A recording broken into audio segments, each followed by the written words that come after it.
Did I do the wrong setting, actually? Give me a sec.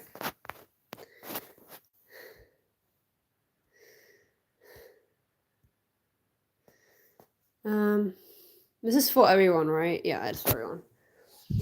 Oh, well, what do I need? I need my iPad. It's going to be easy to read.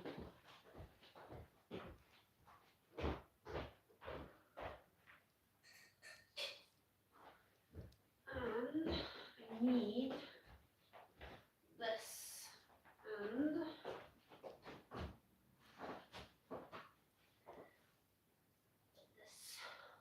There you go. Alrighty. Hello, chat.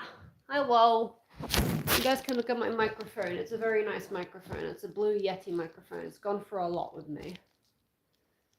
Oh, whoa, everybody. All right. Now, which one do I need to do? 129. All right. Let me just... Audacity. Okay. La la la la la. Boop, boop, boop, boop, boop.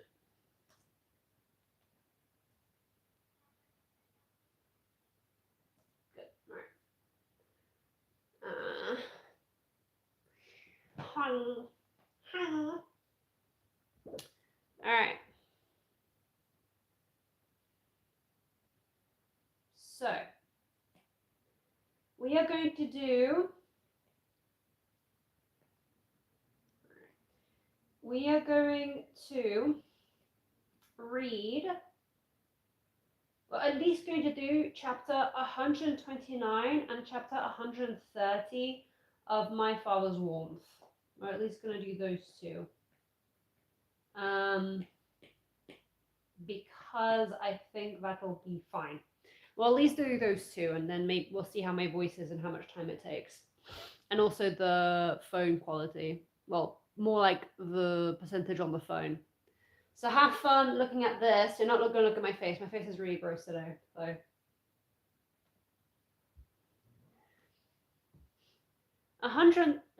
Chapter 129. Snug. Aizawa sat in Paoloda's personal lab, sleeve shirt rolled up with Recovery Girl on one side and Toya on the other. Are blood samples alone going to be enough? Aizawa asked, watching as Toya got his arm and needle ready. Since Chisaki finished the formula for the drug, yes. It's just a question of adapting it to your quirk-specific makeup. Toya nodded. Ready? With a nod, Aizawa's eye twitched at the sensation of a needle entering his arm. Toya had done enough shadowing and work experience to know how to do it properly with little to no pain, but Recovery Girl was there just to make really sure everything would go fine. How is Eri doing? Toya asked, either as a distraction for Aizawa or as a genuine question. Good. Dr. Tozura's knowledge and quirks has really helped her get across to Eri. They've been training little by little. Stick insects, butterflies, spiders. Eri has been using her quirk to fix a wing or a leg. Her horn's gotten a bit smaller, and she seems to be less distressed. Aizawa replied.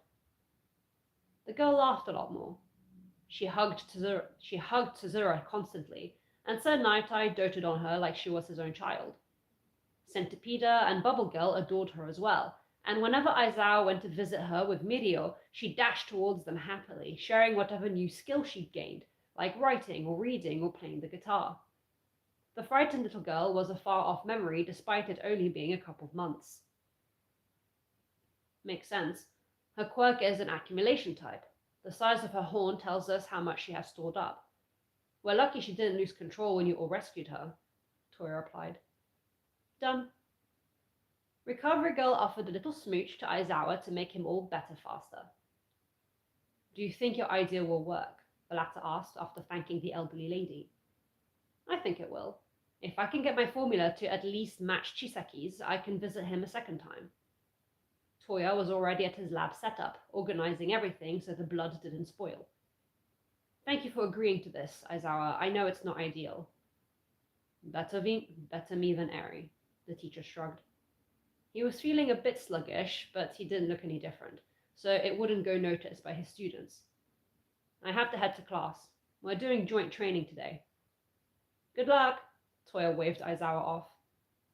Just as Aizawa and Recovery Girl left, Power Loader entered carrying a big box.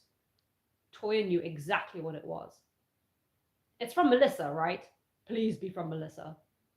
It's from Melissa Shield, yes. At Power Loader's confirmation, Toya scooped up the large parcel with a maddened giggle, far too excited about this whole ordeal.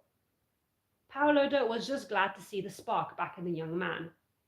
Making up with his brother had done wonders. Somebody's comment got hidden.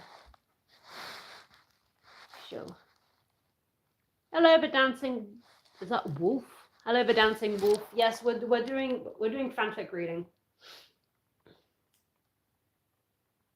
Joint training was intense, but as each group went against each other, Shoto got more and more hyped for his own turn.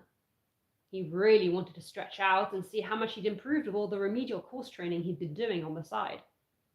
He didn't think very much of Hitoshi as an individual, but did appreciate how hardworking he was. Still, his main focus were on his own friends' achievements and improvements. Especially, if Kendo isolated Momo from the rest of the group because she's wary of her, she might have misread things. Shoto has his eyes glued on the screen as he speaks to Tetsu, watching his classmates' every move. If they knew the threat Momo posed, all four of them would have teamed up and crushed her right off the bat, because rising to the challenge is Momo's specialty. Momo's team, consisting of her, Tokoyami, Hagakure, and Aoyama, did end up losing, and Shoto worried that would dishearten Momo. But from the looks of it, the person really disheartened was Kendo. As Momo had tied her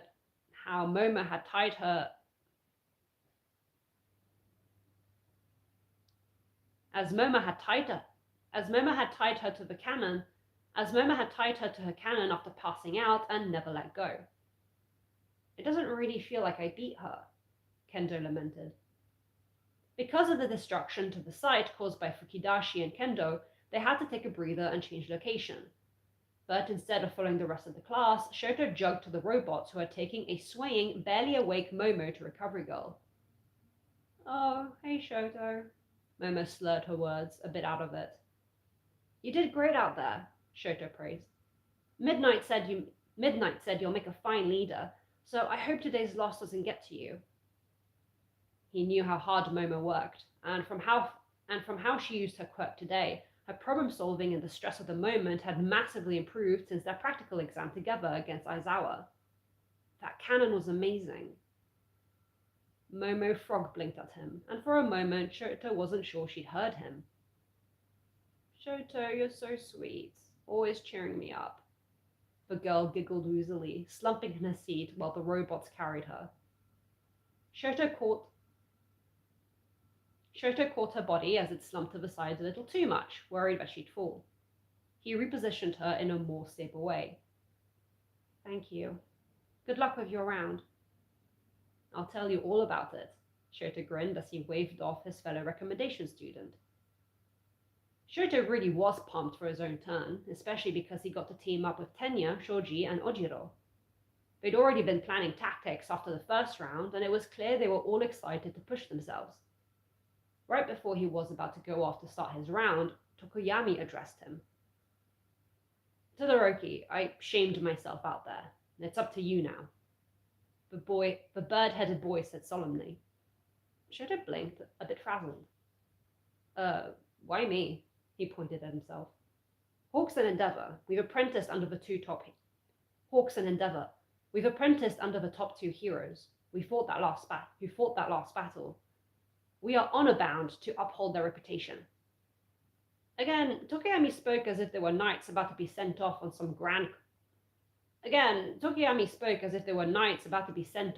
great crusade, but Shoto knew he was being genuine.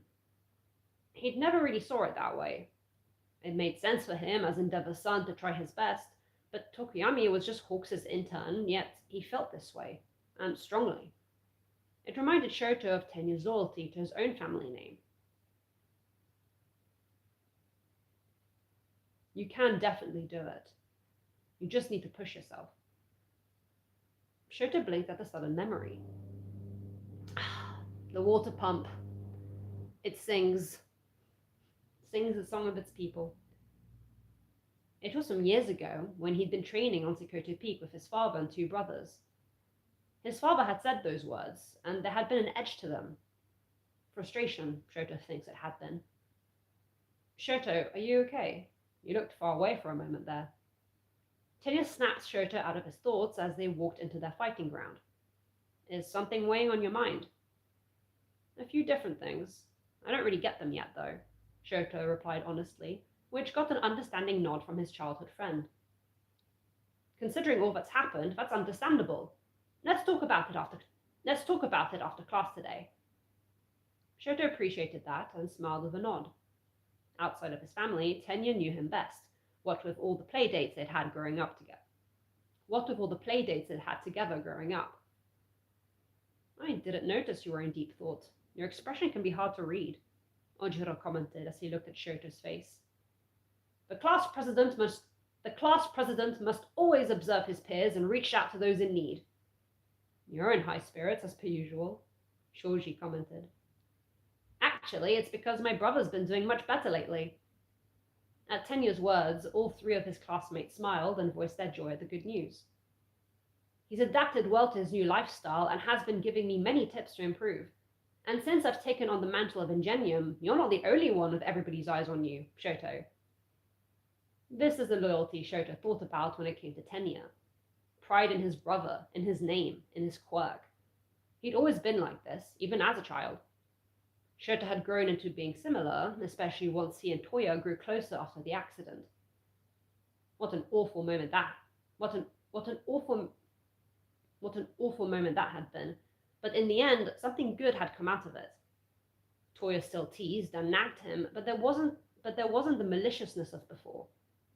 And after his kidnapping, Shoto knew how much there really was on the line for him. Okay, that's enough reminiscing. Shoto shook his head and readied himself to fight. Shoto had definitely improved. He could feel it. He had better control of his ice. It didn't block the view, and it actually did what he wanted it to do. But the opposing team wasn't to be underestimated.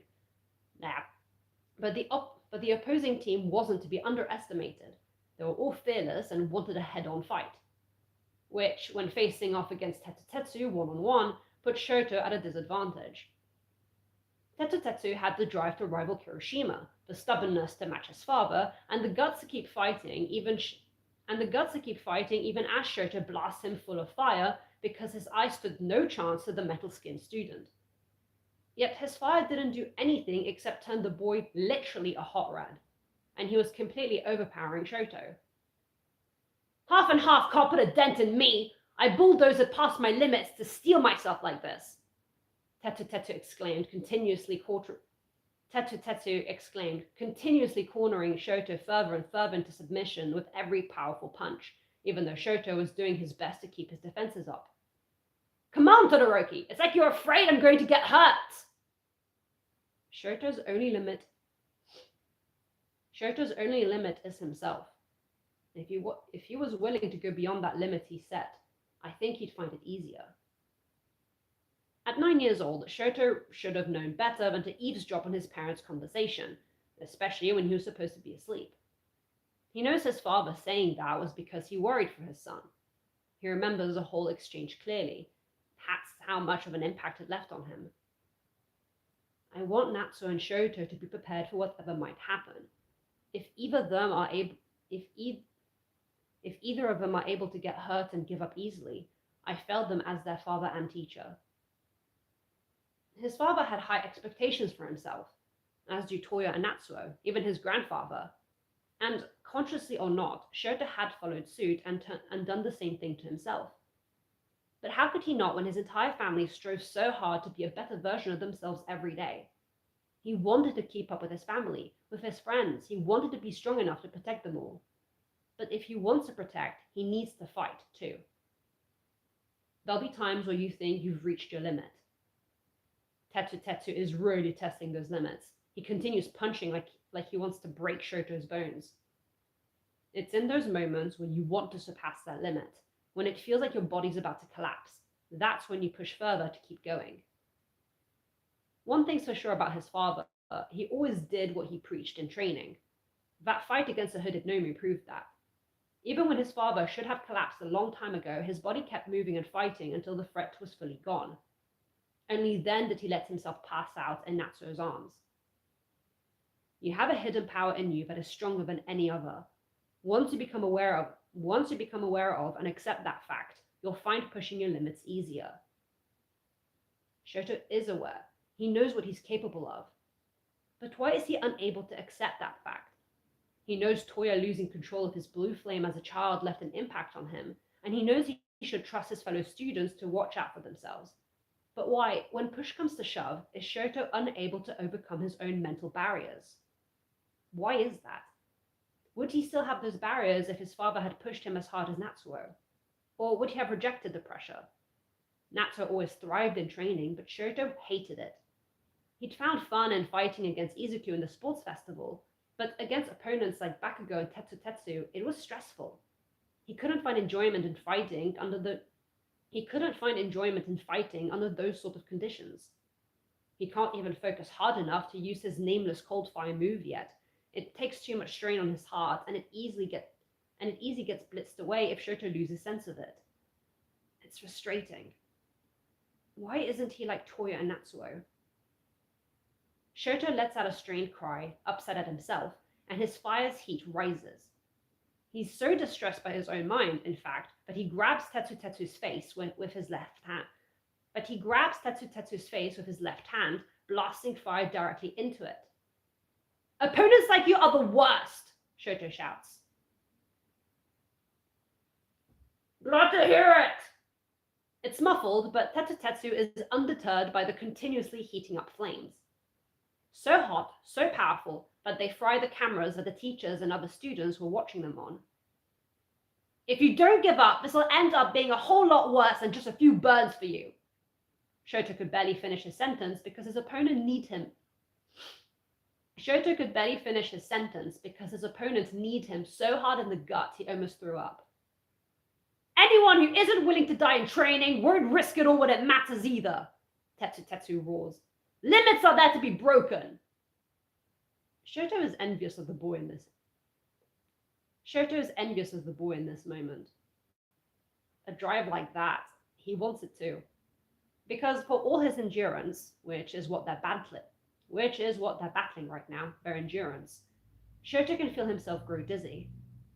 He's trying to cool himself off by simultaneously using his ice, but it melts just as fast as it manifests, and the droplets become boiling water, something that does not help Shoto in the slightest.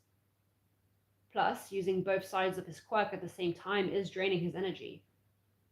Tetsu is getting slower though, so if he can just endure it. Honinuki must have figured that out, because he interrupts their fight with his own quirk, and a moment later, something large and heavy smacks Shoto on the back of his head. On top of his dizziness from overusing his quirk, Shoto feels his consciousness slip away. Right before he completely loses it, though, he feels Tenyu free him from Honinuki's quirk before it can harden and trap him for good. But even then, Shoto knows they've lost the round. Tetsu was just too gutsy for him.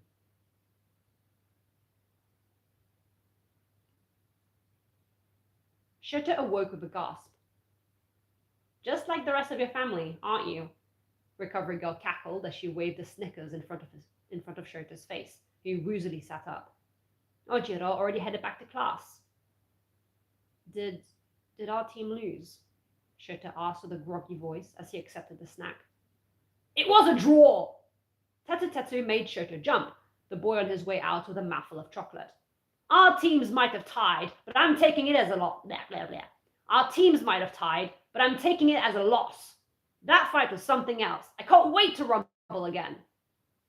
He shot a massive thumbs up at the two-toned-haired boy while getting scorned by Recovery Girl for being too loud. He left before Shoto could reply. "A tie, huh?" Shoto muttered, nibbling on the chocolate bar. "Essentially, if I had been faster, we could have won." Tenyu was sitting on a chair at the foot of Shoto's bed. I was still too slow, and utterly helpless against I was still too slow, and utterly helpless against Honinuki's softening tactics. You couldn't have been that helpless. I vaguely recall you saving me. Shoto leaned forward with a soft smile. I'm the one who was too slow. I'm the one that was too slow. I still hesitate to use my fire side in a way that actually causes damage. And my cold fire takes too much focus for me to use when I'm stressed. That ended up causing you trouble. My bad. To become a hero that's actually reassuring, Shoto needs to try harder.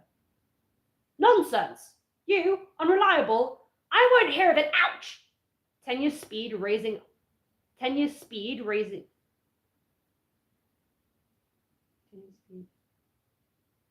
Tenya's speed raising his injured arm made him jump in pain.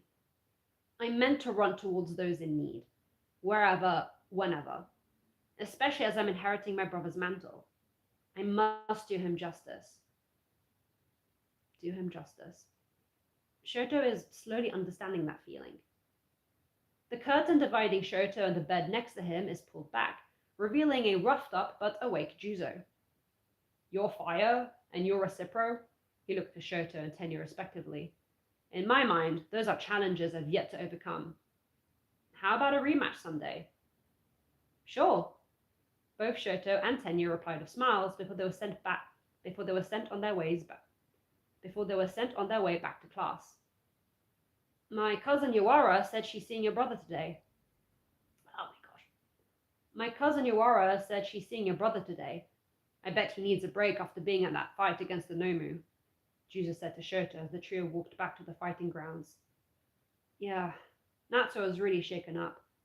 I mean, I was too. We'd never seen our father have to fight like that before, Shoto replied. Even with his class praising Endeavor's win, Kirishima calling him so manly, the reality of his father almost dying still hadn't worn off. Would it ever?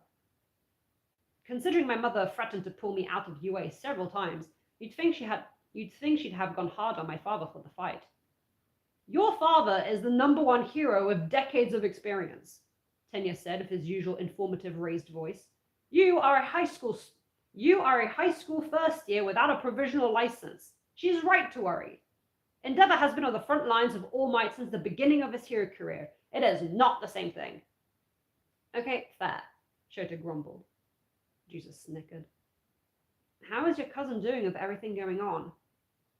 All right, all considered. She's been out on the field a lot more instead of being cooped up in front of a computer doing reports, but considering how great of a support hero she is, she's been doing well, Juzo replied, always happy to talk about his cousin. Say, Todoroki, I noticed your wrists are kind of stiff when you fight. Do you know these hand massages to loosen them up? I think it'll help with your flexibility and having more control. I think it'll help you with flexibility and having more control over your quirk. I don't. Can you show me? This is why Shoto loves UA. Oh, my back. I need to move because everything is numbing. To say the day ended uneventfully would be a lie. Izuku awakened a new aspect of his quirk, a black whip. Monoma had managed to taunt him and Izuku lost control of his quirk. Thankfully, Uraraka had jumped in and held Izuku before it could get any worse, calling Hitoshi for aid despite being on opposite sides. And even though he'd just awakened this new power, as soon as Izuku got it under control, he was already utilizing it not 2 minutes later. Izuku is such a freak of nature. Toya can't help but be in awe. We love listening Grimmy fumble words. Be nice to me, I'm trying.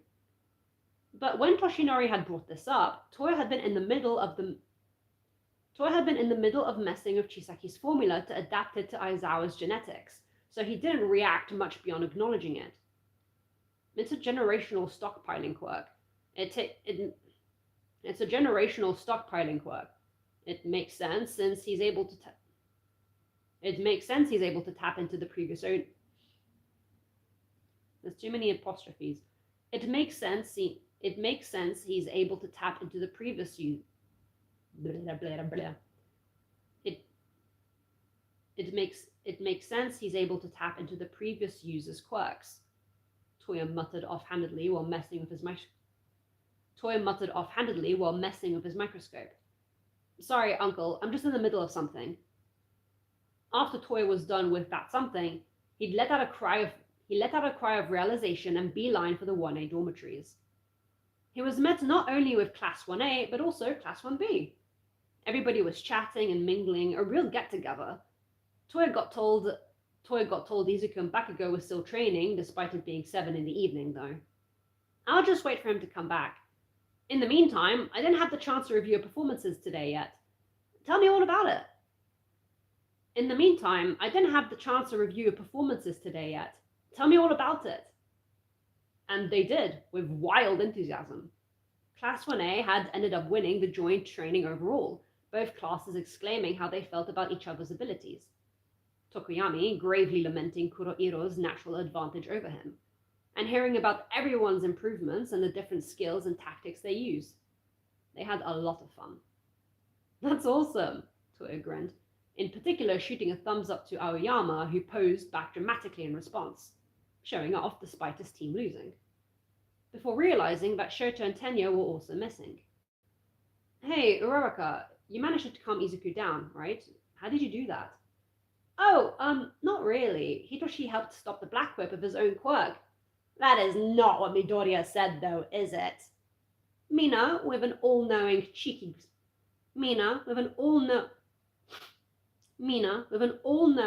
smirk, said smugly. Uraraka's entire face went tomato red, and in her panic, she started floating upwards. He said, and I quote, "When Uraraka and Shinso tried to stop me, that helped me realize that it wasn't all bad. About his new ability."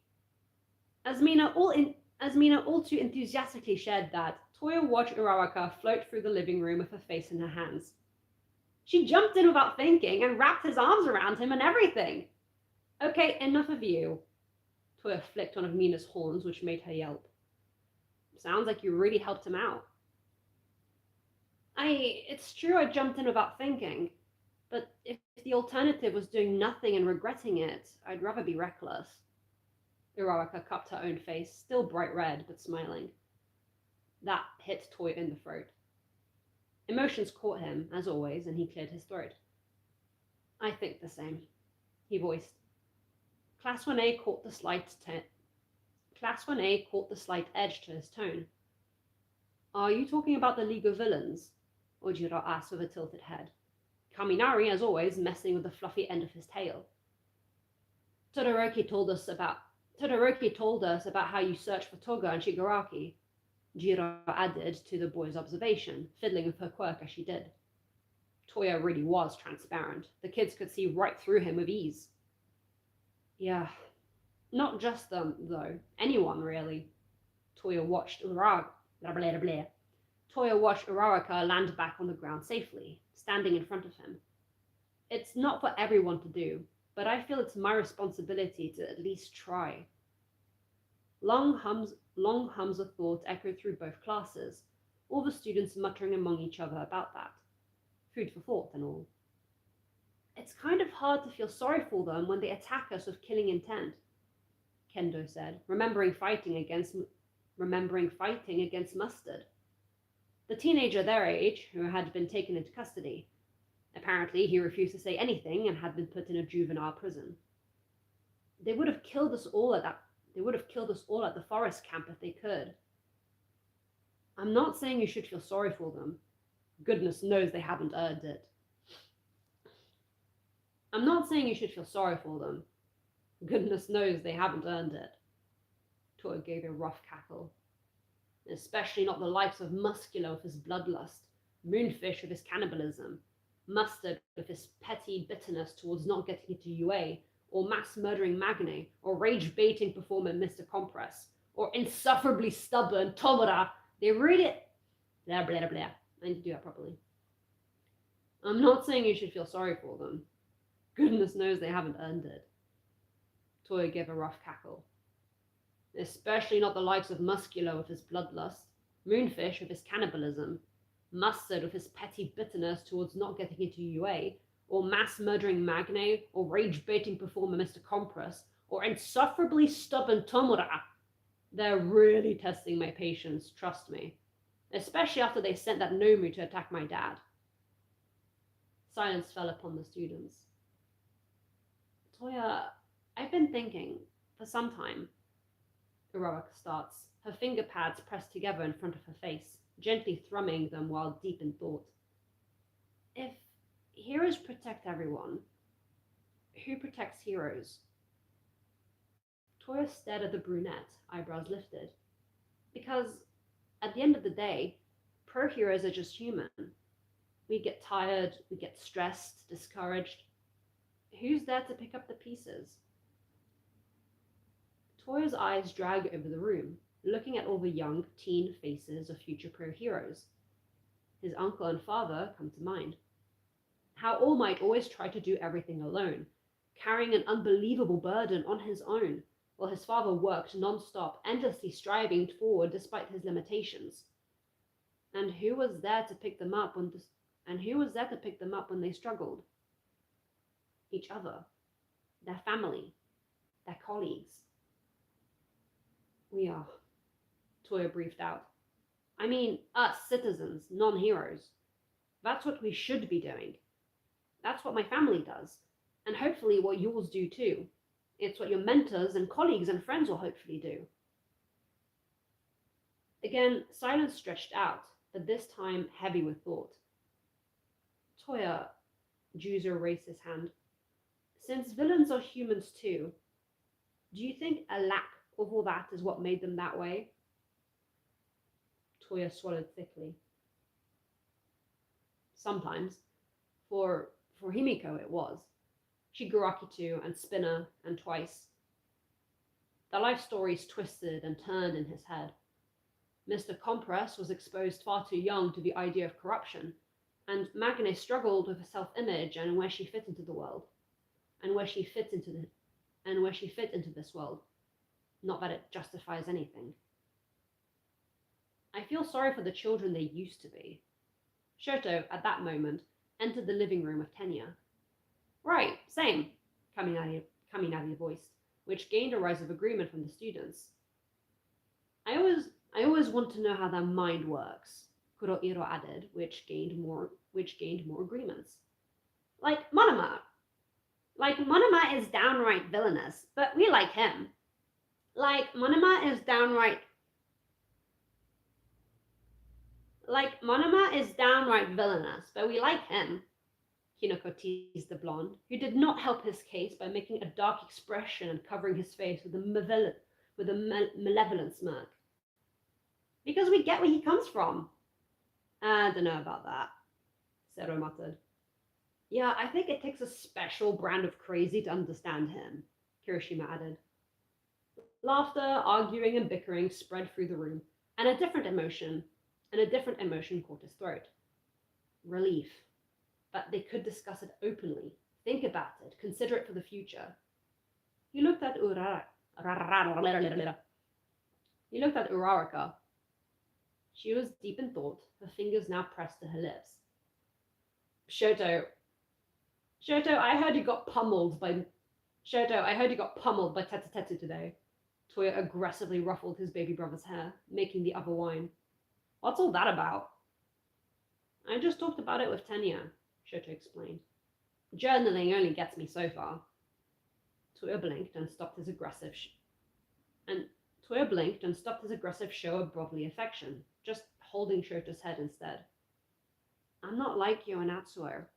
I don't have the guts to throw myself into battle with wild abandon. I don't like getting hurt, and I don't like hurting others. I don't think I ever will like it, but I want to be able to, especially when it matters. Shoto went to hold Toya's wrists and removed his hands from his head, instead holding them in front of him with a sweet, determined little smile. Determined little smile. I'm going to ask Dad to really push me next time I intern with him, like he would Natsuo.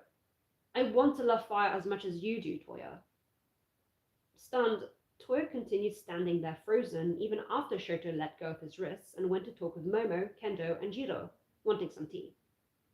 Tenya had long gone to speak with Kaibara, wanting to speak about his tactics today. You seem surprised. Tsuyu, also an elder sibling, made Toyo jump and he looked at her in confusion. It's normal for little siblings to look up to us. I guess. Toya stuttered, rubbing the back of his neck. Both my parents are only children, so... Tsuyu smiled, a finger to her lips. My mom told me once, the path that the eldest takes opens the path for the little ones, she said, a little ribbit ending the sentence. It's not always fair, and not even a conscious thought, but that's the reality of being the eldest. Parents are one dynamic, but siblings are another. Sometimes we can take for granted the importance we have in our little siblings' lives. Take for granted. Uraraka, who was still close by, muttered. Toya stared at Tsuyu before lifting his eyes to stare at Shoto talking animatedly with Momo. The annoying baby that continuously demanded his attention, crawling after him and biting if he didn't get his way. That baby grew into a toddler that looked up at him with sparkling, mismatching eyes, similarly to how baby Natsuo looked at him when he manifested his quirk to cool him down, and similarly again with Fuyumi when Fuyumi looked at him, and similarly again with Fuyumi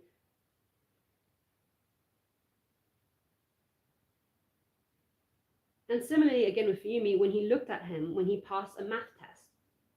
He remembers the distress, crying and wailing he caused when he lost control. How sad Fuyumi had been, how angry Natsuo had been, and Shoto had brought him his Endeavor plush, lent him his All Might plush to keep him company while at the hospital. No anger, no sign of anger or sadness or even distrust or wariness. Just a want to reassure and comfort. Fuyumi, Natsuo, Shoto. They were always looking at him, weren't they? Searching his reactions, watching his efforts. They argued with him, laughed, and shared. Fuyumi went to UA with him to make sure he wasn't alone. Natsuo always butted heads with him, challenging his every thought, keeping him grounded. And Shoto always looked at him with awe. Toya stared at his baby brother. He'd been taking him for granted, hadn't he?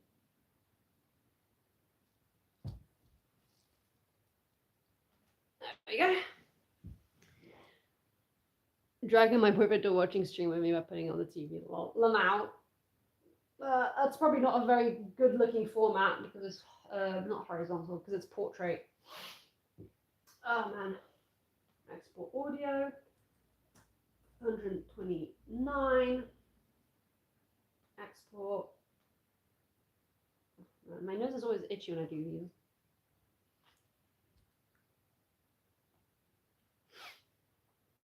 Okay, this one's not too long either, which is nice.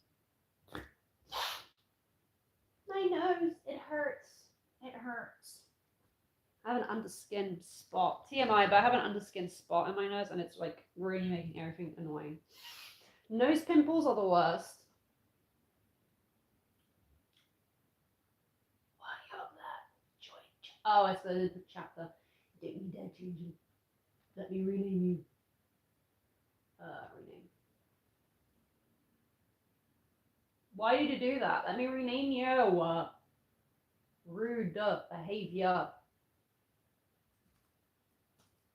There you go. Please go to your correct location. Thank you.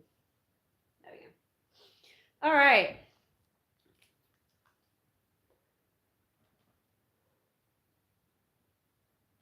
I don't really get them yet, though. Okay, that's fine.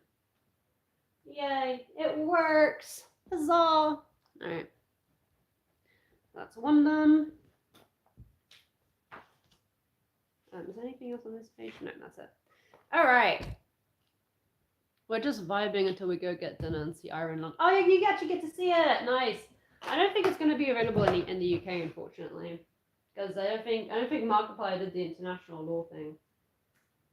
International rights are then.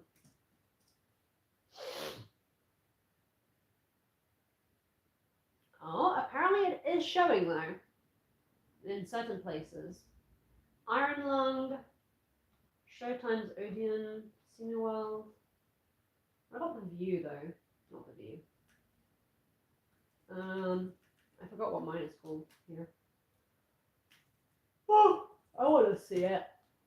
I don't care if it's good or not. I want to go see it anyway. It's Markiplier, and he put in a lot of effort, him and his crew, and I want to go see it. Well, not him and his crew. I'm sure it's.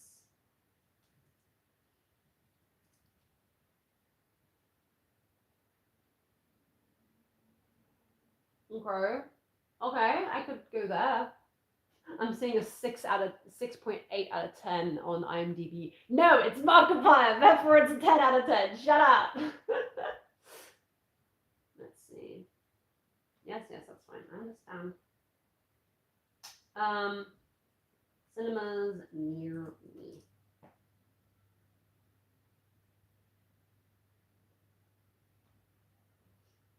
It's in the Trafford Centre.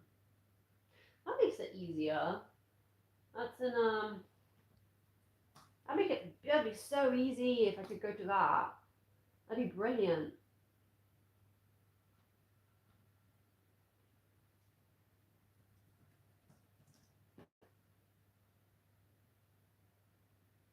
Yeah, it is. Oh, brilliant. That makes it so much easier. I can just go there. Awesome. Please make me go see it. Please. Please. I want to see Iron Lung. Please. If you let me click it.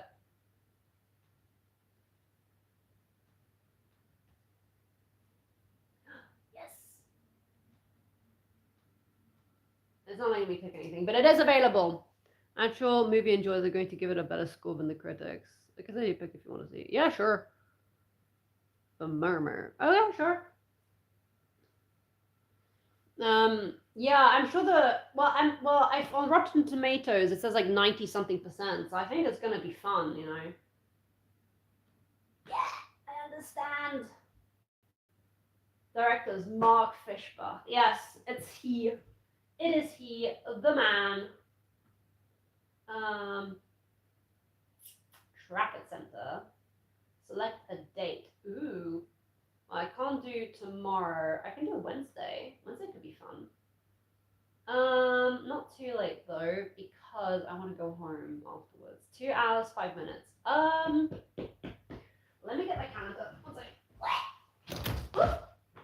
Okay. Breaking all my wires.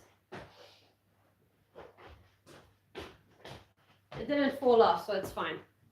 It's fine. It's fine. Are you a fur male? I don't know, Adam. Emma, what's define fur male?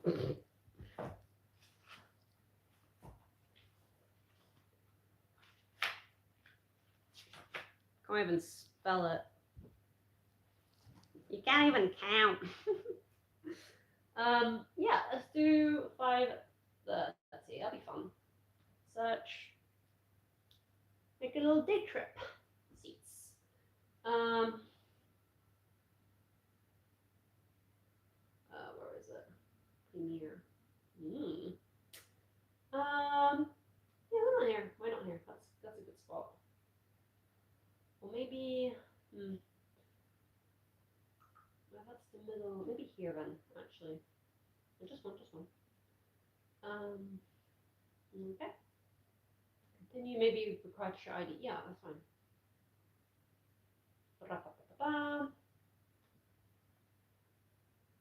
Wait. Can I just as a guest check out as guest? 1. I'm doing it with you guys now.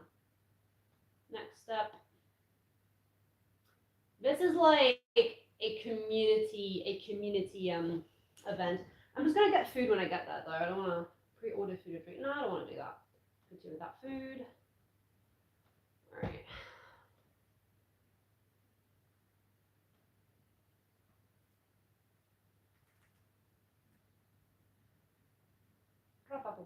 Next.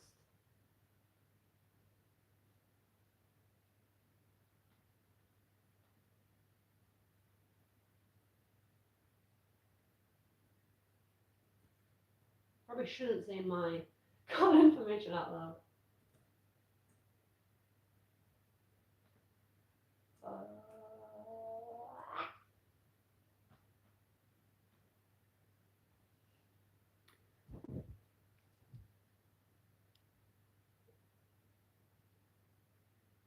Because you're very, I do like werewolves. Werewolves are very cool. Where's my phone? Oh god, guys, I've got a, can't. Send a code. Yeah, text a code. Text a code. Please text a code. Text a code is easier than having to go onto my Barclays app.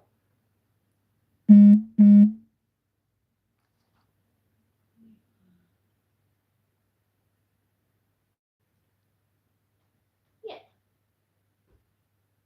I don't role play, by the way. Werewolves are fun. Werewolves are very fun. Yay! Iron lung. Iron lung. Tickets. Alrighty. Very nice. So, that's a wrong book. Alright. So I'm not doing anything on that day outside of going to the gym. So I can go to the gym in the morning, get changed, and then go for the evening. That'll be fun. I could just spend an afternoon at the Trafford Centre. That'll be fun.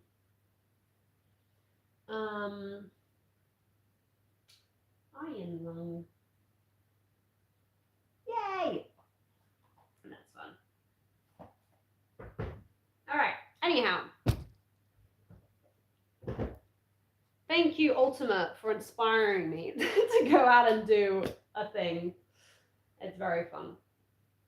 Alright. I'm just gonna check that I do have it in my email now. Oof.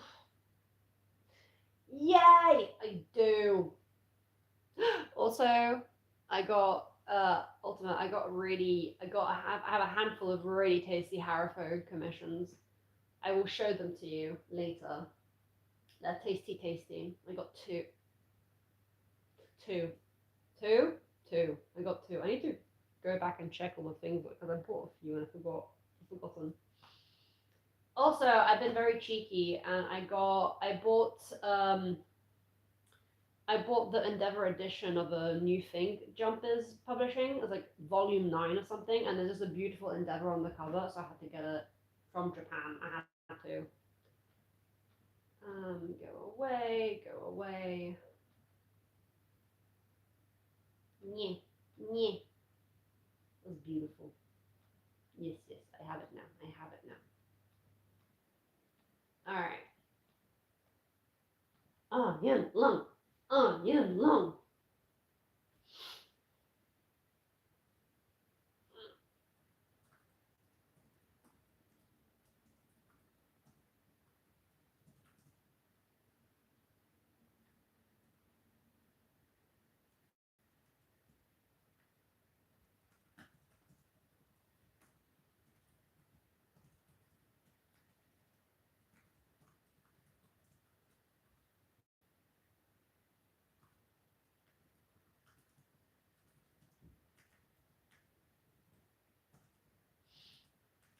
1 second, sorry, chat.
we're doing, chat. That's a nice color on you. That's a cute color. It looks nice. It looks like velvety.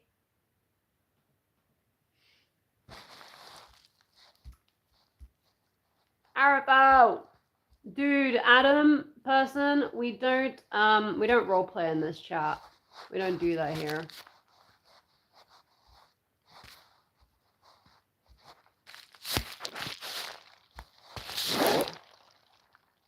Those are freaks that come out after a while. Freaks, I say positively, because me too, I am also a freak. I'm a commissioned art of my OC/canon ship. That's not normal behavior. It's fandom normal behavior, and fandom is for the freaks. Hello, how are you? I am good. How are you? Right. Speaking of Ultimate, speaking of Harrowfo, this first bit of this chapter is Harrowfo. We are thriving today. This is the Harrowfo part of the live stream. We are thriving. We are thriving. We are healing. All right, we'll do this bit. Boop, boop, boop, boop, boop.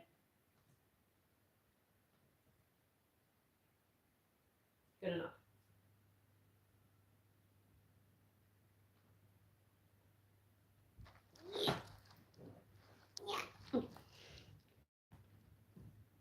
Chapter 130. A Boil.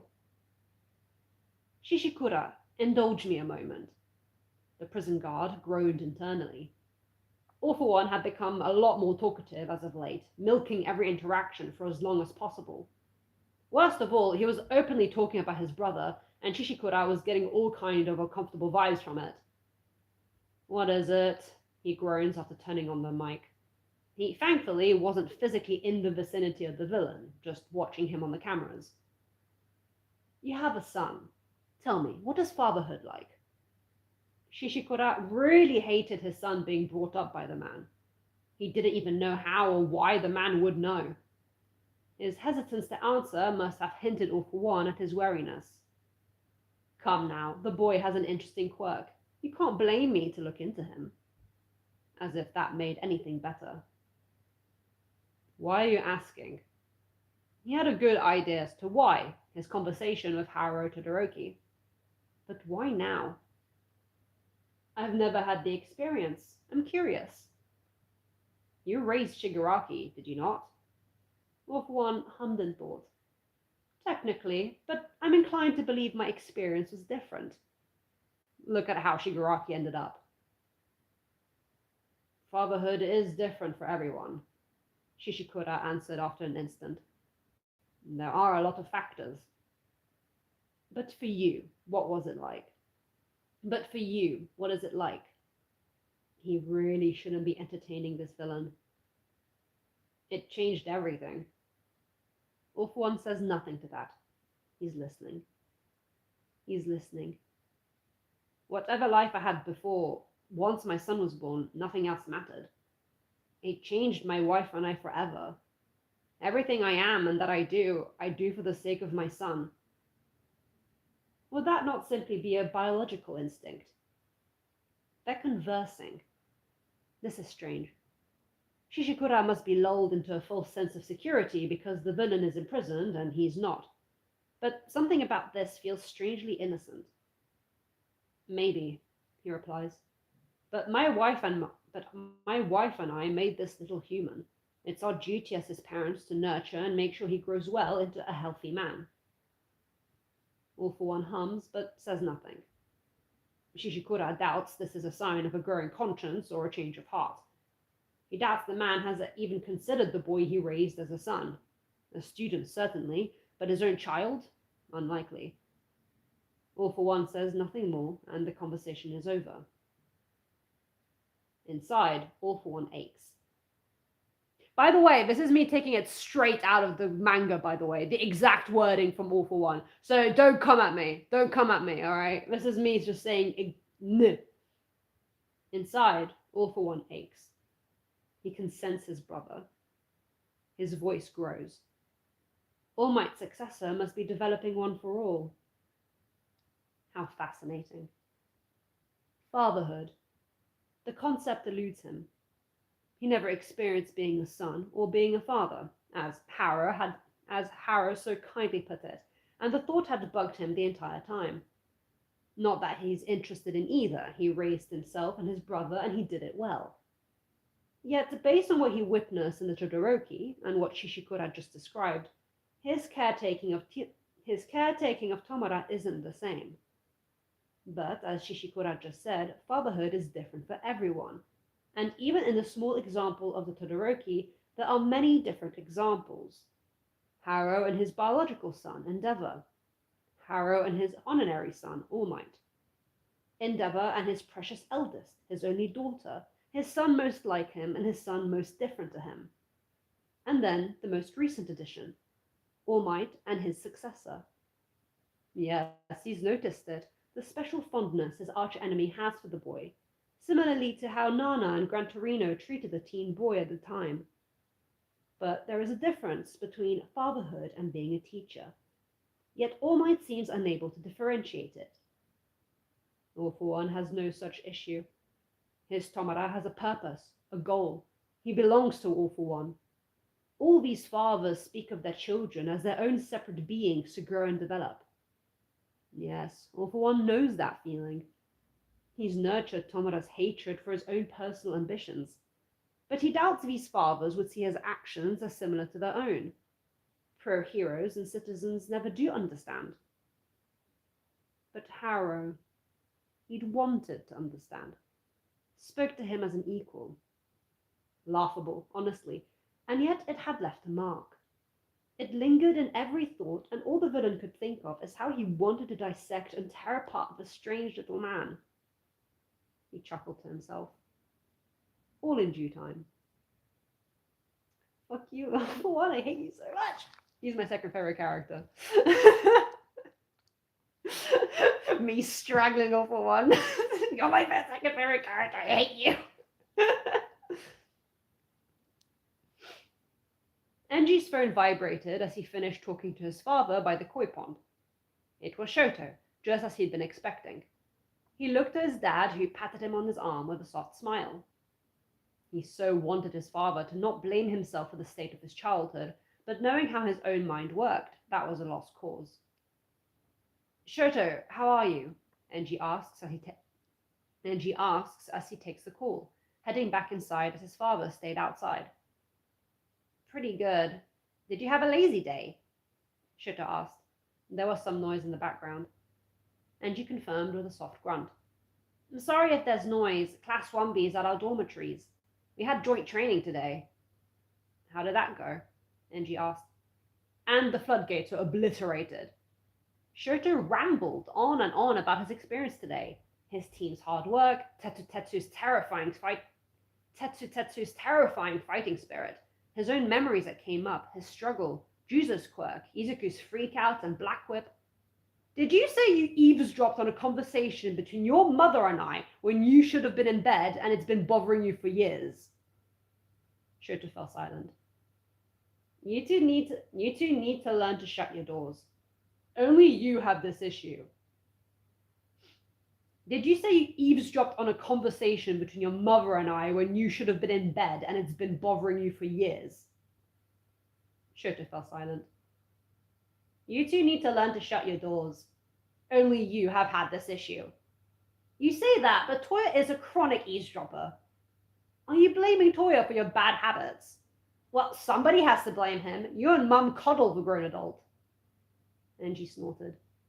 Since when did you get so snippy? He couldn't help it. He was laughing softly. My classmates probably robbed off on me. Shoto joined in on the cackling. I wanted to ask, for the next internship, could I intern with you? That caught Enji by surprise. What with being in the dorms and stuff, I don't have as many opportunities to train with you. Is this because of the Tetu kid? Water pump! That is not the time! I struggle with pushing myself, Shoto admits. There's not necessarily shame in his voice, but his tone is too similar to what Harrow's had just been, and it hurts Enji a bit. You trained Natsuo differently. I was thinking maybe you could train me like you did him. Enji inhaled a hiss. A hiss? Enji inhaled a hiss. What sort of reaction is that? Shoto, is just you're not Natsuo. Your build is different, and sure, but you pushed. Sure, but you pushed him more than me. Remember when you asked me if I wanted to? Remember when you asked me if I wanted you to push me like you did him, and I said I didn't know? Well, I'm saying I want you to, please. Shoto interrupted his dad, which normally Enji might scorn him for because it's rude, but the please hit him in the heart. He remembers how Shoto used to not want to spend time with him when he was little, how he'd stick to Rei like they were attached to the hip, and watched him warily and how that used to break his heart, leaving a Shoto-shaped hole in his soul. Rei noticed Enji standing very still in the doorframe of the kitchen, saw his eyes sparkle with emotions. Enji cleared his throat. Look, Shoto. Please! Shoto must have heard the moment of weakness and was gripping onto it with both hands. Please, Daddy, I want to train with you. I want to learn how to control my fire properly with you. Please. It was just shot after shot, and Shoto's begging got so loud even Rei could hear it on the phone without it being on loudspeaker. Whatever he wants, I think he's sure he wants it. She snickered, elbow deep in the sink as she cleaned salads. Let me just change that.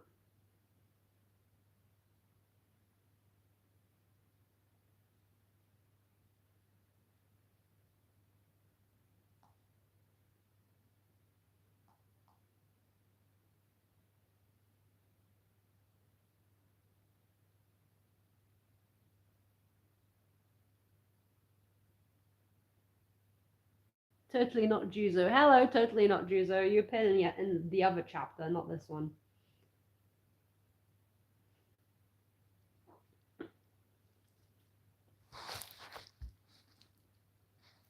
Question, Haruko canon? Technically, but also not. One-sided in this AU. Shoto!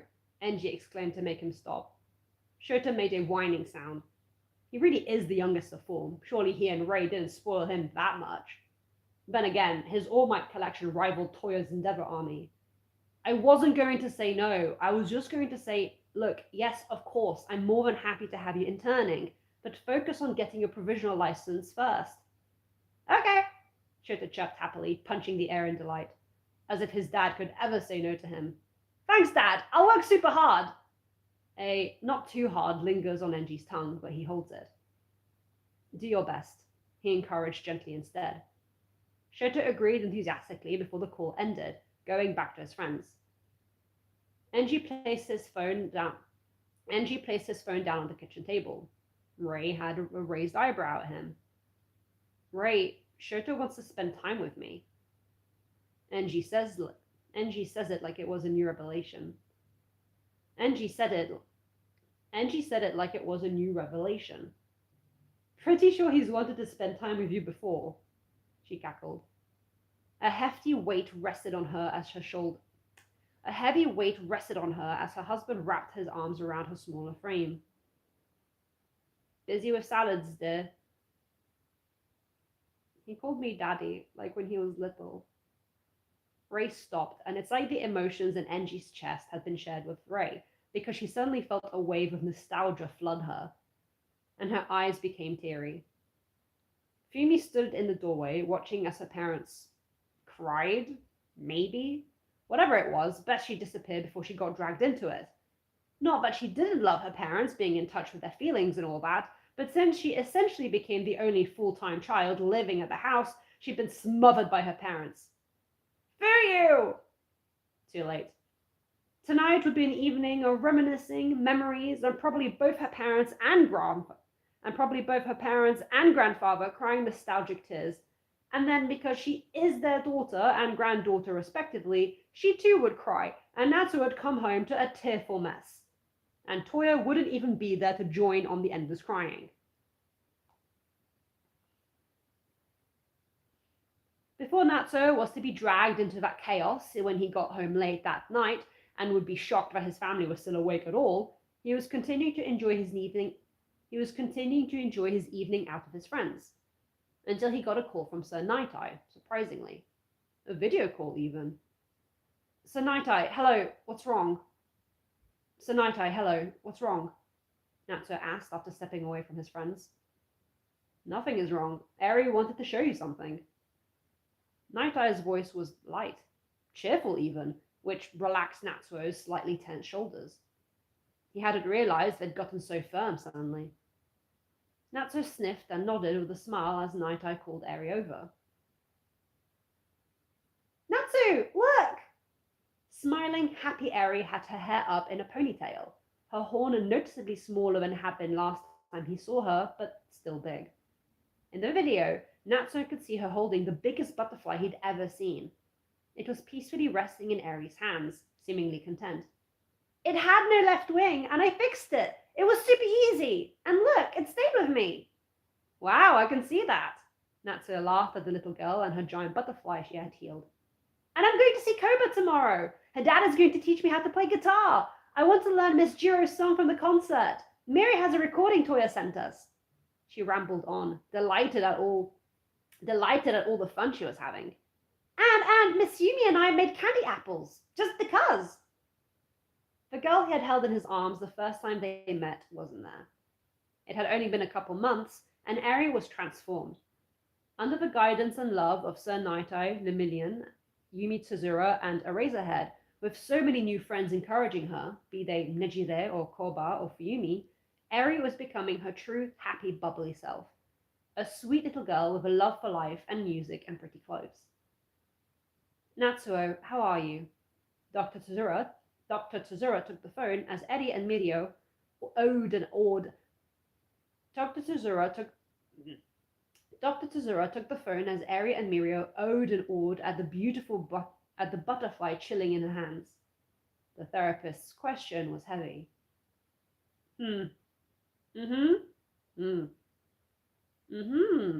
Tsuzura echoed back with a knowing smile. Natsuo just pouted. You've gone through a lot. The raid, the Nomu. It makes sense if you're not doing too well. I'm fine, really, he said, but she wasn't convinced. How is Eri able to move on so quickly after all she went through? She hasn't, Tsuzura admits, looked at the little girl gently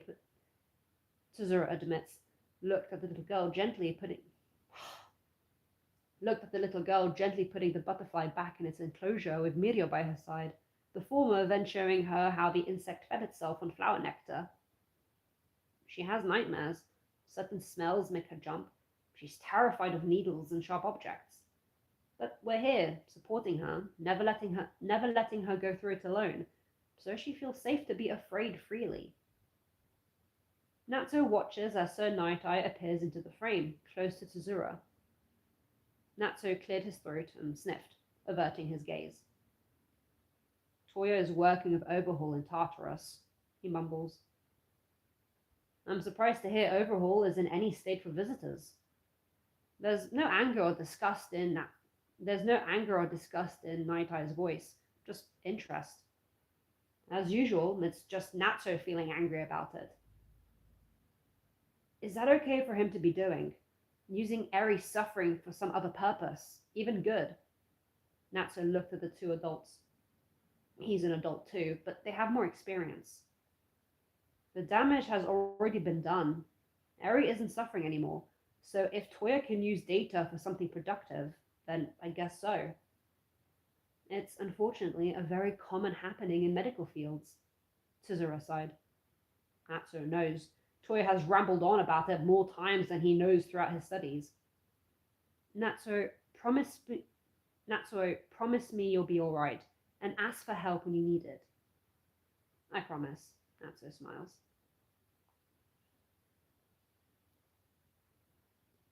Toya is in bed with Harusame on his chest. He can't sleep.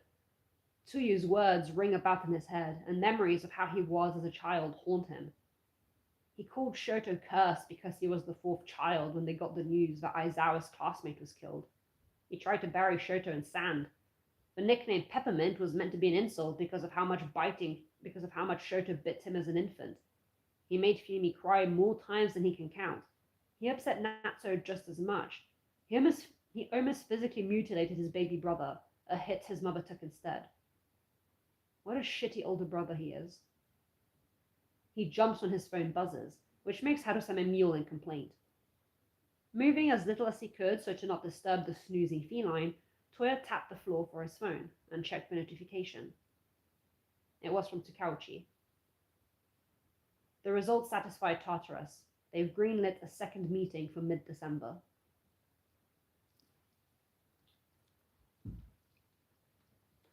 Yay! Chapter end. That was chapter 30, right? Yeah. Export. Harusame is baby. I knew. I love for fully convincing himself that Haru's in his mind, they're already married. They're already married with kids. It's their 10-year anniversary. Honestly, Haru is the biggest Delulu man ever. He's so delusional. It's not even funny. No, actually, it's extremely funny. He's very delusional. Very, very delusional.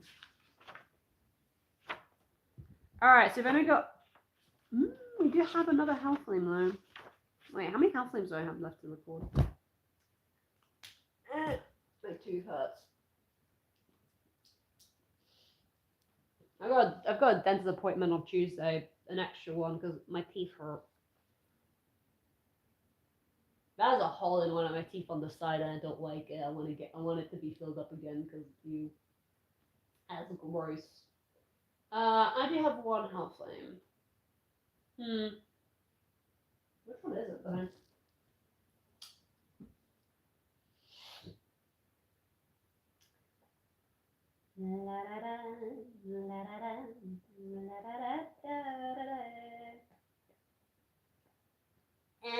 It's Shoto obliterating Inasa's entire existence.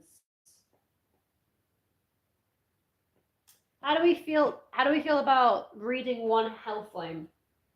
Because then I won't be done, and I won't have to do any more hell flames until I do the next chapter.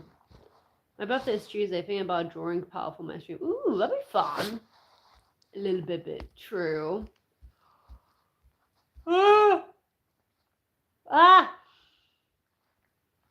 Arufo. We love Arufo. Oh, we can do effects now? No, thank you. Alright. Oh, my back. Sitting on the floor is not as comfortable as I thought it would be.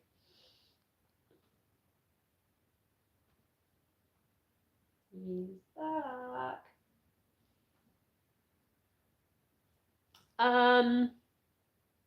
Don't yawn. I will yawn and make all of you yawn with me. How about that? How about that? How about that? Catch me outside. How about that? Yawn.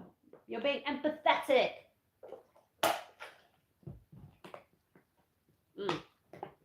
See, the reason why I need an appointment for my tooth is because A, I actually saw the cracks in my tooth because it's a molar. Molar? I don't know. Secondly, it gets sensitive whenever I drink something. Not when I'm eating, only when I'm drinking something. Your birthday is next Wednesday? Nice. Happy early birthday.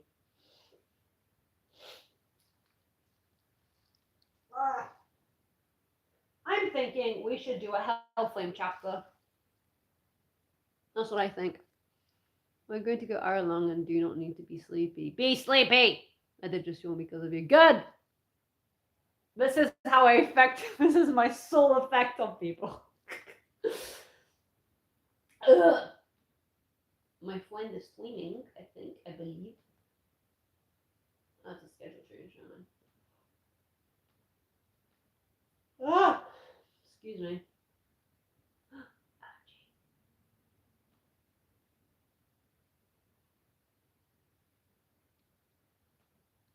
I know you.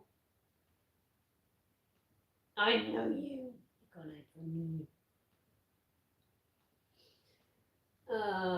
Wait. Friend, My friend has joined the Dobby Zine thingy. Friendship!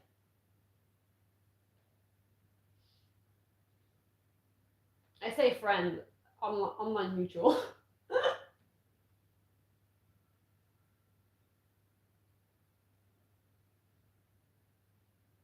Where is my group chat? Hello? Does it not show on here? Oh, this is bullshit. Ugh, technology, you suck. Sorry, I'm being dramatic. Ow!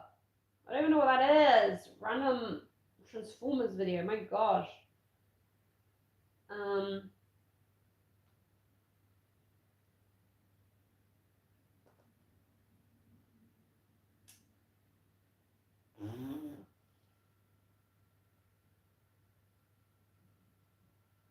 Show me the friend group. I know that. Yeah. On TikTok, this friend of mine is known as Endeavor's Massive Tits. So, an individual of culture.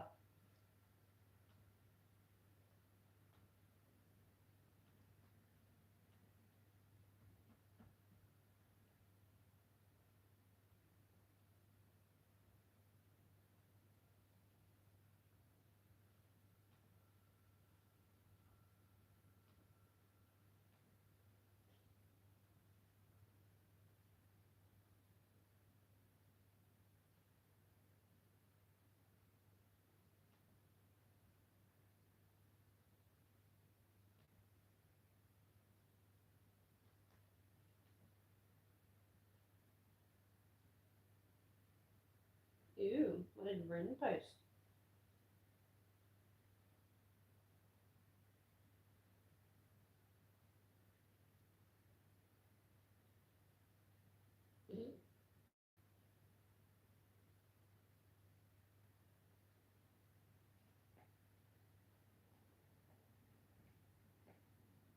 My Kimetsu no. My Kimetsu no. My Demon Slayer content rather is doing nice work. It's doing well. I don't know why it's getting views, but it's getting views. It's getting. It has got. Wait, let me check because it got like my last video, the one of Akaza and Kyoka, got like a crazy amount of views on Facebook of all places. I was genuinely really surprised. Let me check on how many it's on today. Hey y'all, I feel like it's been a while. Hello, Keaton. Hello. The crown of #1 hero in Japan is having a fat ass. You're so right. You're so right. All Might lost his muscular form, and the fat ass title had to go to Endeavor, the natural, the only one who could fit that role, honestly. So, chat, how do we feel about Hellflame Chapter 16 of Shoto obliterating Inasa's entire existence? How do we feel about that? I say that as if I don't like Inasa. I love Inasa. Inasa's great. Inasa's one of the only characters I ship Shoto with. That and Momo. The only two options for me.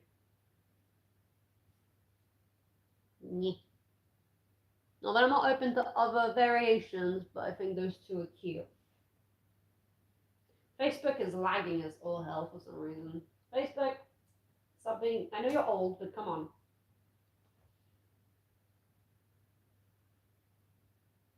Shared my post, Very nice, very nice. Let me go to my account. So my Akaza thing has it has 95,000 views on Facebook. Facebook, of all places. It has no reason to have that many views. Also, it has 3,000 likes. Why? Or reactions or whatever. There is no reason for that to happen on Facebook, of all places. I thought it was a dead app. I guess not. I say that, but then on Instagram it has 133,000. So I don't even know anymore. I don't know. I don't understand the algorithm. It makes no sense. It really doesn't. I know it's like I'm saying that to like toot my own horn. No, I'm just genuinely confused. Oh my gosh, you are not funny. You are not funny. You're stupid.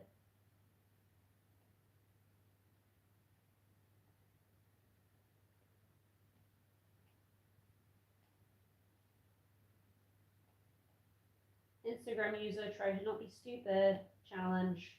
Oh, I say that. Honestly, internet user.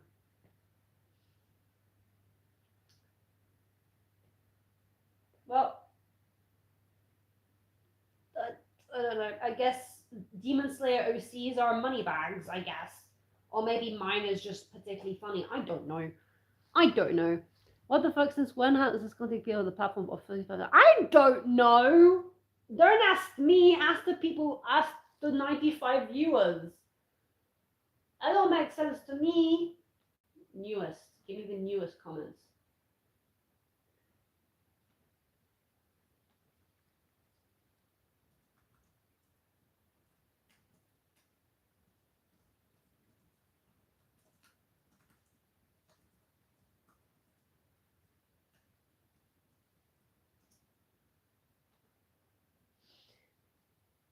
I went from like 300 and something followers on Facebook to 509.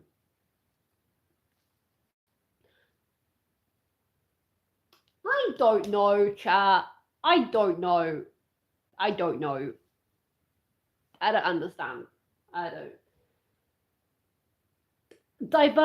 I'm diversifying my internet reach at the very least. So if TikTok goes to hell, I've got other places to turn to, I guess. But whatever.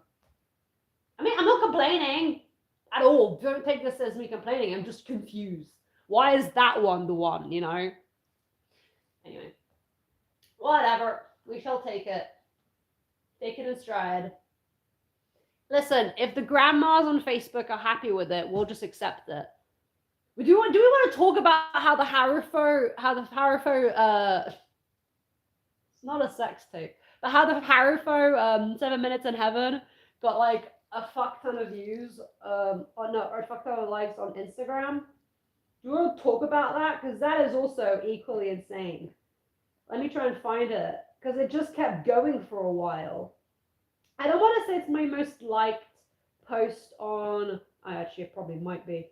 Let me just check. Outside of my most post, not real, because real, I think it gets beaten by other stuff. But let me try and find it. Yeah.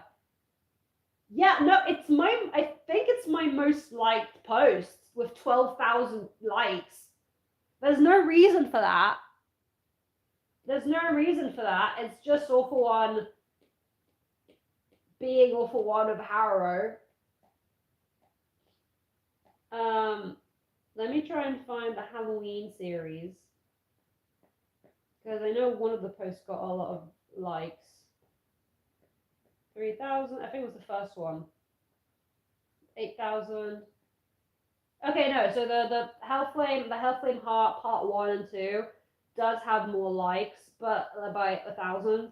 But still, that is wild. That is wild, not gonna lie. I'm just vibing and enjoying the Harrow and waiting for my sweet boy, which is taking forever. It is taking forever. It is. I'm sorry. To be fair, even if I was posting every week, we still wouldn't be at it.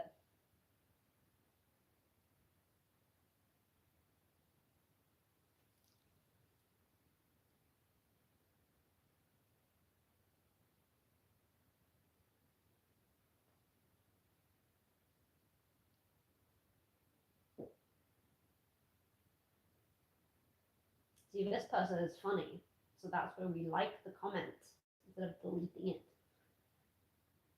More people be like this person with the funny comments instead of the brain rot. Read captions, you losers, I say affectionately. Because me too, I am indeed. Oh, followed by my friend! Yay! Anyway, when I call other people losers, to be clear, I count myself as one of those losers. It is an affectionate group name. You know, you have a group of internet people, it's called a loser. You got a group of crows, it's called a murder. You've got a group of whatever, it's called whatever. And then you've got a group of internet people, it's called a loser. Anyway.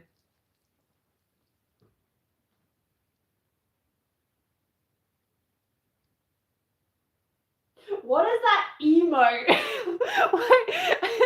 Ultimate, why is there a random emote in your reply? That's really funny. All for one is doing the expression like,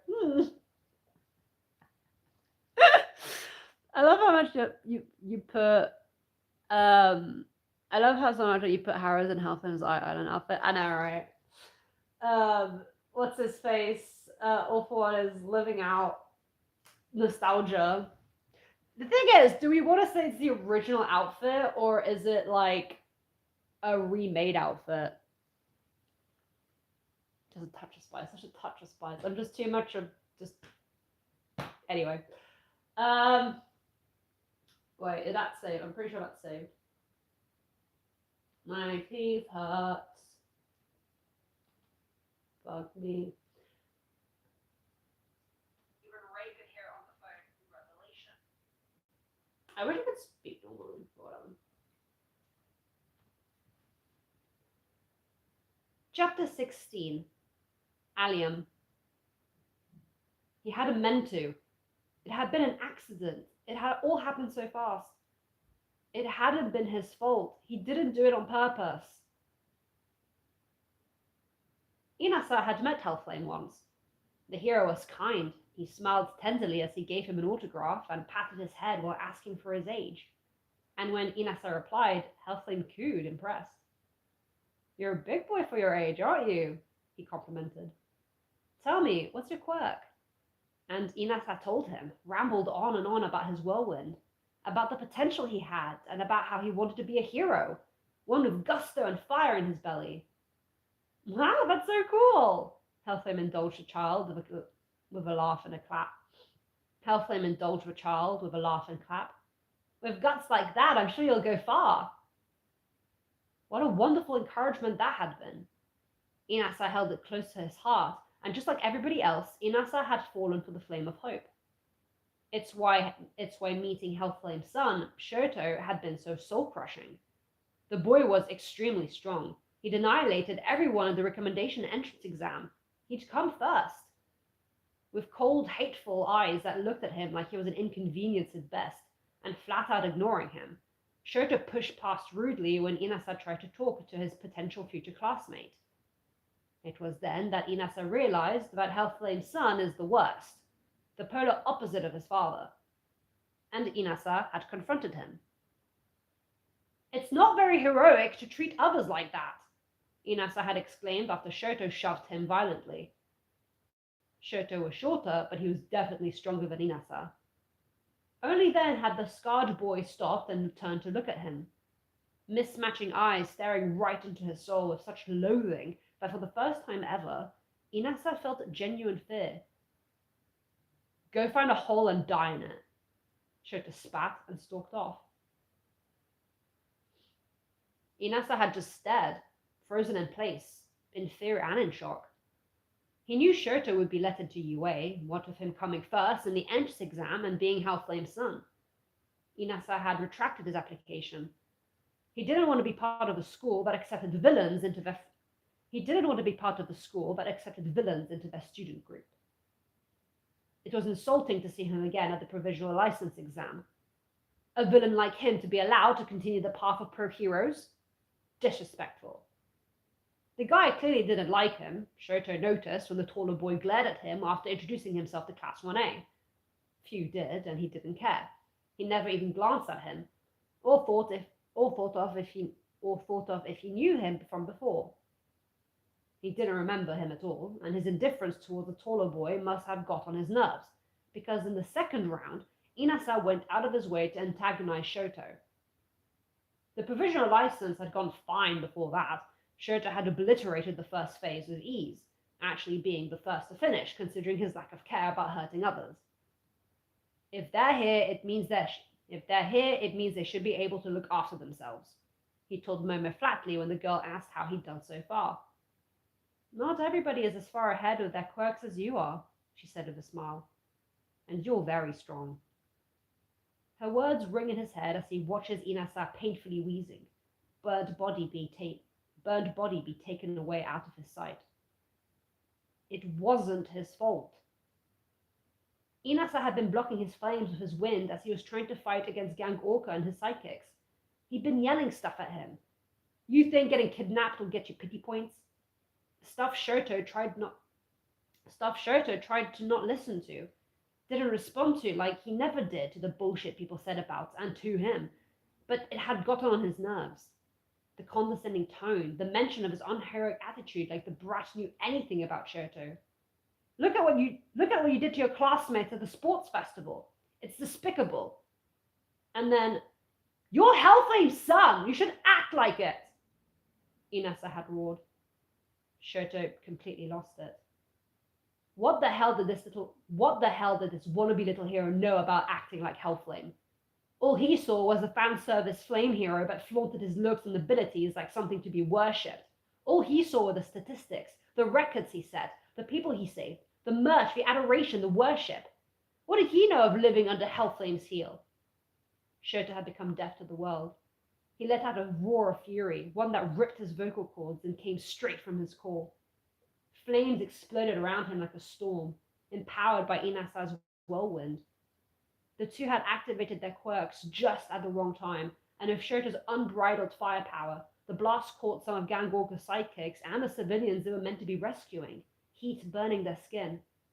But the real target, the one truly caught in the rampaging anger, was Inasa. The boy had a horrified look as he was swallowed up by the fire, his screams of pain drowned out by the roar. "Shut up!" Shoto cried. He couldn't see, he couldn't hear, didn't know what his body was doing as it had moved on its own. He could only feel the bitterness, the anger, the hurt.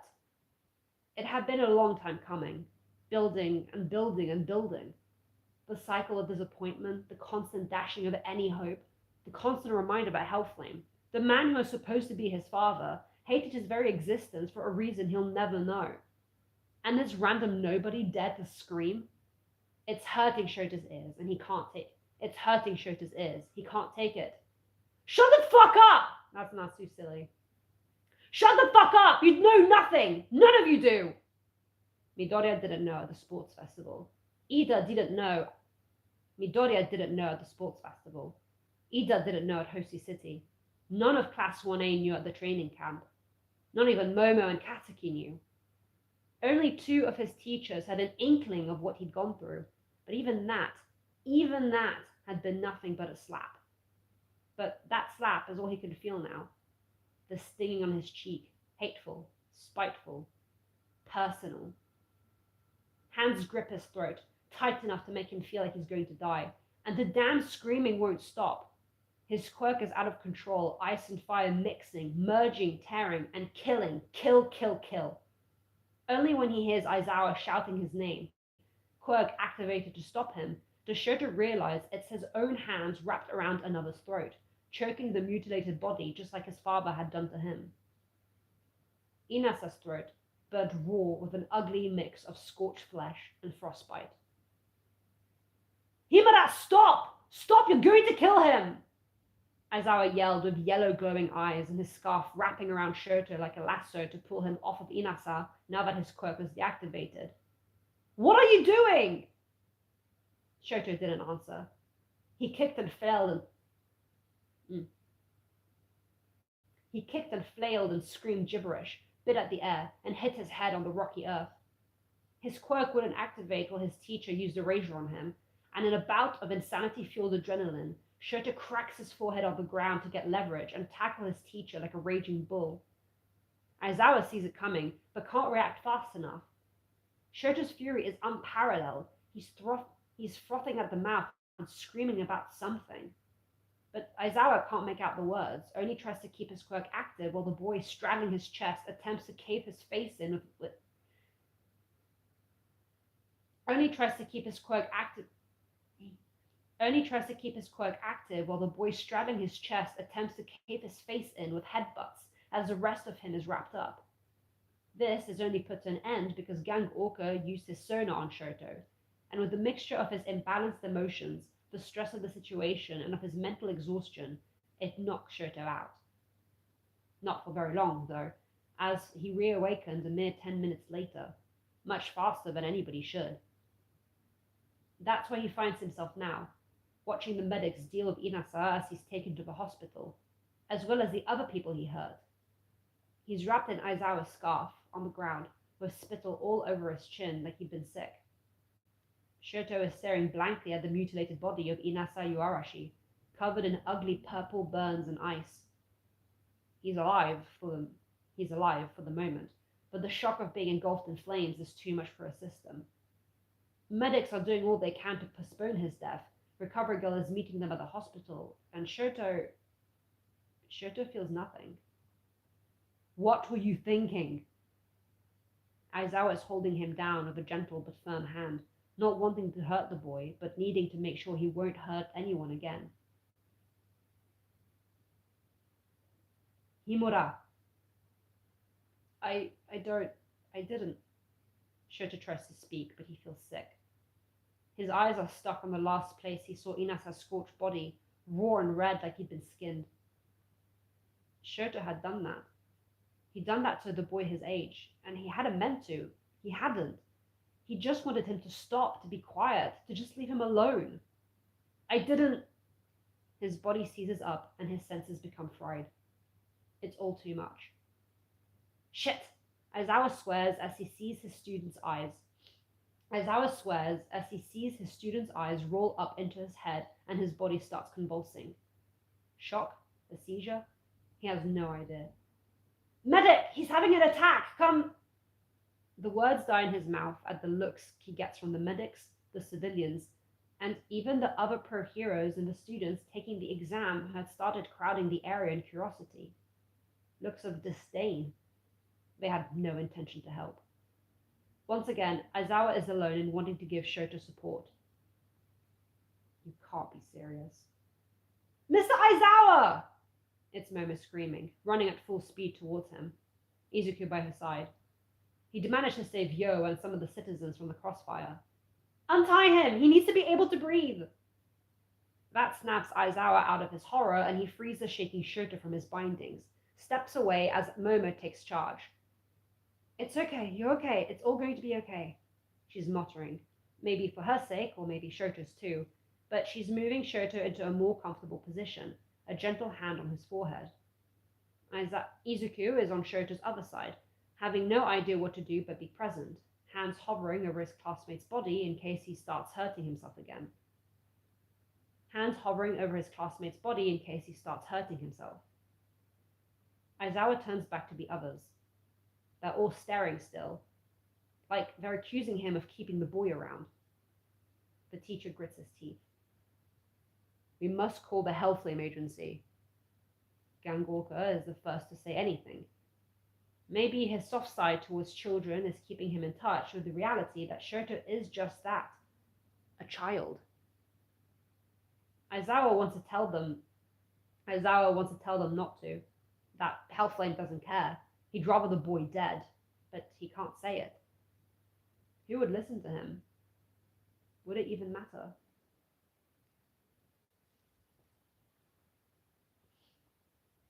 Hellflame does eventually arrive to the police station, taking his sweet time. Takauchi isn't there. He's surely out and about with Gran Torino doing whatever to hunt his duckling down. A waste of time, but that's what heroes do. Who is present, though, is Gangorka, Aizawa, Principal Netsu, and the Shiketsu teacher. They're arguing. He should have been taken to the hospital. He should have been taken to a hospital. It's Aizawa. And have him hurt more people. One of my students is at death's door because of him. The Shiketsu teacher. The clack of Hellflame's heels brings a sudden silence to the group of adults, who all turn to stare at him. I've been caught up, Hellflame offers warmly, the right touch of remorseful, apologetic yet charming. Absolutely frightful. Anything I can do to aid the Yurashi, my resources are for Shiketsu Academy to... Anything I can do to aid the Yurashi, my resources are for Shiketsu Academy to use. Academy, whatever. He's buttering up the teacher, but in the way of a parent who realizes his short... Excuse me.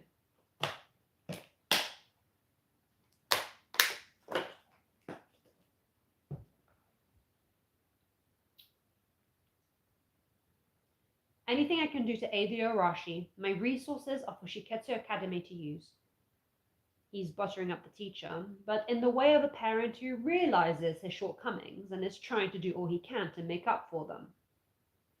All but actually give a damn about his own child, Aizawa thinks. Inasa is in an induced coma right now. He's unstable, the teacher replies, stuck between being flattered by Hellflame and being professional. Your son is out of control. Yes, he is. Something Yue said they would sort out. Hellflame shifted the blame onto Aizawa and Principal Netsu, eyes narrowed and smile non-existent. But the Class 1A teacher knows Hellflame is mocking them. He's smirking internally at their failure. I entrusted him to you, again, and you've once more failed. Not a pretty track record UA is making for itself. Not only have you lost 3 students to a villain attack, one of your own has harmed a member of a different school. It takes the entirety of Aizawa's being to keep his mouth shut. Principal Netsu takes charge. Hello. Yue takes full responsibility for our inability to stop Himura. He's strong, on par with pro heroes, and the force of his quirk made it impossible for us to get to him faster. The little creature, sitting on Aizawa's shoulder to attempt at being the same height as everybody, bows an apology. However, the origins of this villainous behavior does fall on your shoulders, Hellflame. Calling it misbehavior would be an insult to the boy he mortally wounded. You haven't shown your nicest colors to my staff. Hellflame tilts his head with raised eyebrows. He hums. If I didn't know any better, I'd say that Eraser's head... Sorry, my nose is itchy because my hair's in my face. Hellflame tilts his head with raised eyebrows. He hums. If I didn't know any better, I'd say that Eraserhead's harassing. I'm being harassing. I'd say that I'd say that Eraserhead's harassing behavior has been enabled and even encouraged by UA itself. Aizawa winces at the number 1 hero's words. I'm going to redo that, I don't like that. If I didn't know any better, I'd say that Eraserhead's harassing behavior has been enabled and even encouraged by UA itself. Aizawa winces at the number 1 hero's words, knowing the threat that looms over them. Considering the public opinion of UA, I'd be extremely careful about what you accuse me of. But isn't it strange that Hellflame is doing this in front of not just Aizawa, but the principal, Gangorka, and a teacher from another school? Blind confidence? Carelessness? It's hard to say. It's hard to tell. What exactly do you want me to do now that I'm here? Himura's been in a fugue state since his seizure, Gangorka explained, not really understanding the history between Hellflame and UA, but knowing the former's child was held in custody. He's been medically checked. He's fine. Hellflame cut him off. He regenerates. If the Yuarashi press charges, he could be trialed as an adult for harming the boy, the Shiketsu teacher states firmly. I don't want it to go that far, but they may want to. Hellflame doesn't care. He stares at Aizawa. The man is glaring, fists shaking. I have to do everything around here. Hellflame mutters under his breath and sighs. Get my agency in touch with the Yuarashi.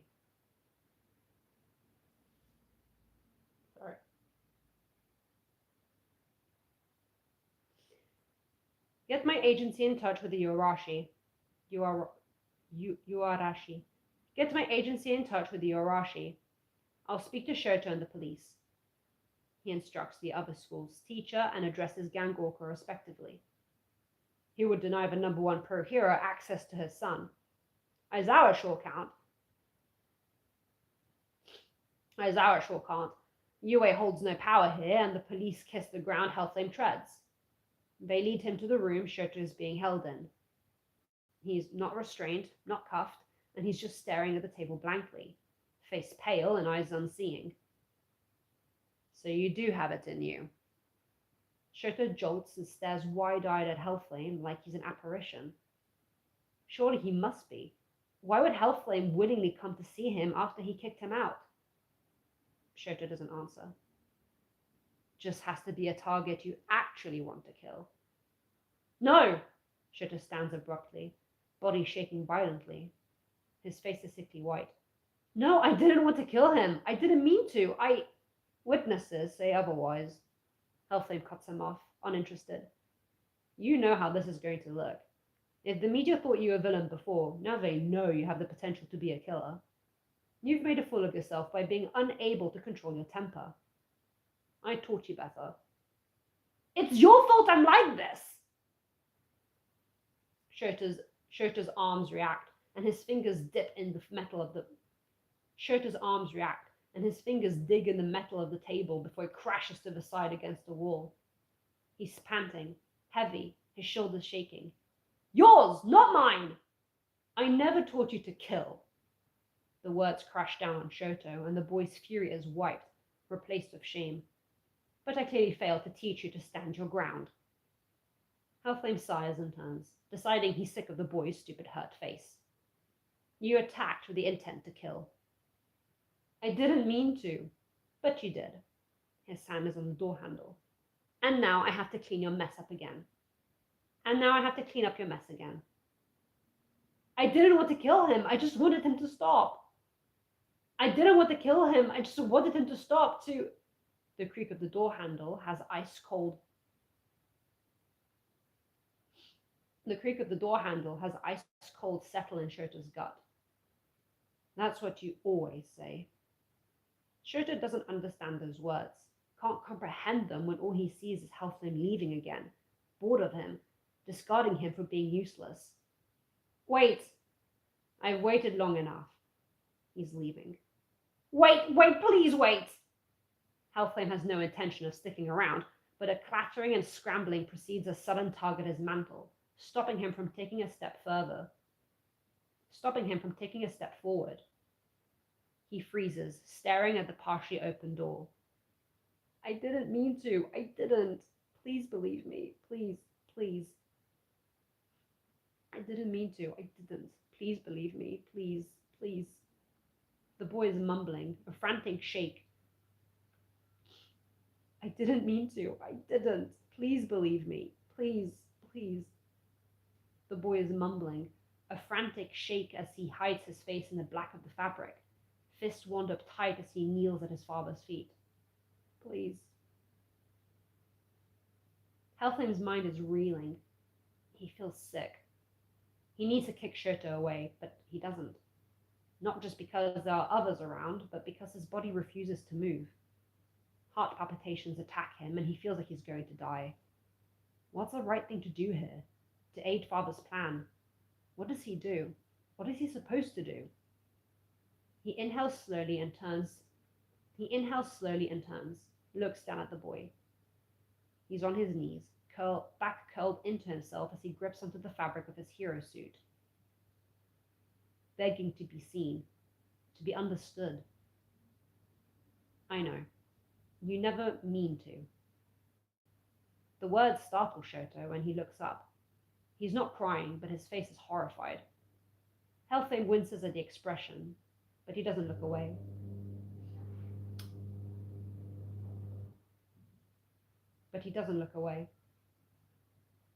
I'll deal with the Yorashi. I can't protect you from the media. Not that he wanted to, but even if he did, he wasn't able to. Despite that, something about what he said, his tone, maybe, or his eyes, seemed to relax Shoto, as the boy's body untenses in relief. The fabric slips from his fingers, and he sits on his knees. They stay still for a moment. Get up. Shoto drags himself to his feet shakily, a mess. Hellflame stares at him a moment. He messed up. Big time. He's not the weapon Father deserves. Stop pretending to be something you're not. Huh? Shoto breathes out, confused. He looks like a child here. Big, shiny eyes, watery but tearless. What you did to that boy, That is what you are. Accept it. It's not reassuring, not an encouragement, and not a kindness. It's advice. Those future heroes, do you consider them friends?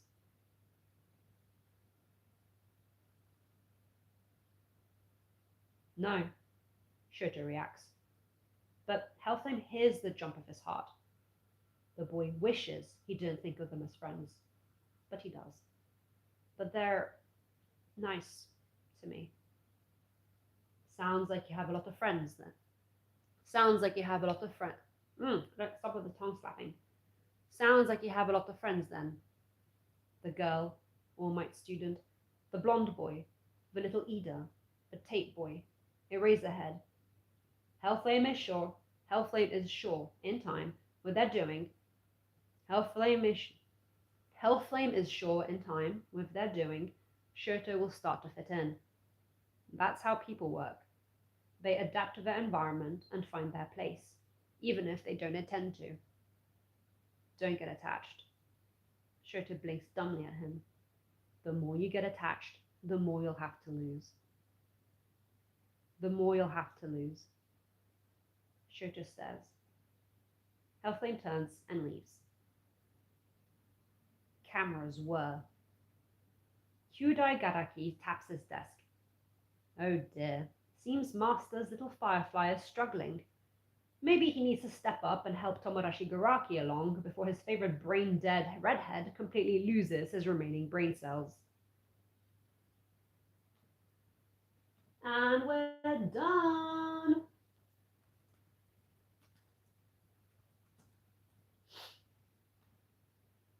Let me just check which one it is.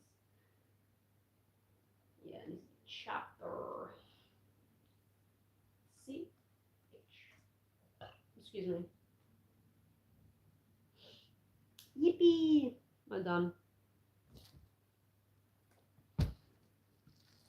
Explaining some Hellflame milk to my boyfriend. Nice. Bring your boyfriend into the madness that is Hellflame. Alrighty. So, when we are done with recording, I can then work on the next chapters. Yippee.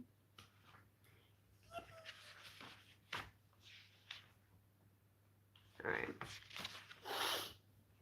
The reason why I haven't updated the chapters is because I have to watch the second My Hero Academia movie, and I'm just so not interested. I'm just not. And also because Hellflame is just hard. Alright, I'm done because I'm tired.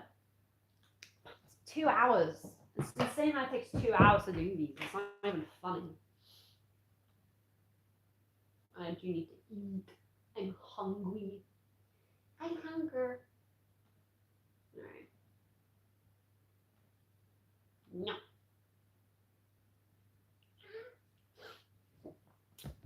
Alright. I'm going to stream. Alright, channel member live stream next Friday, because it'll be the first Friday of February. We're already in February. That's awful. And then we'll have another. My cousin is coming on Saturday to stay with me for the weekend. So I don't know if we'll have a live stream. Maybe I can have a drawing one in a cafe somewhere, and maybe I can record the last 3 My Father's Warmth chapters on Friday then. How does that sound, chat? Anyway, thanks for watching. Thanks for joining. I hope you have a lovely rest of your Saturday. Doodles for now. We're not February just yet. Well, February next week, though. That's what I mean.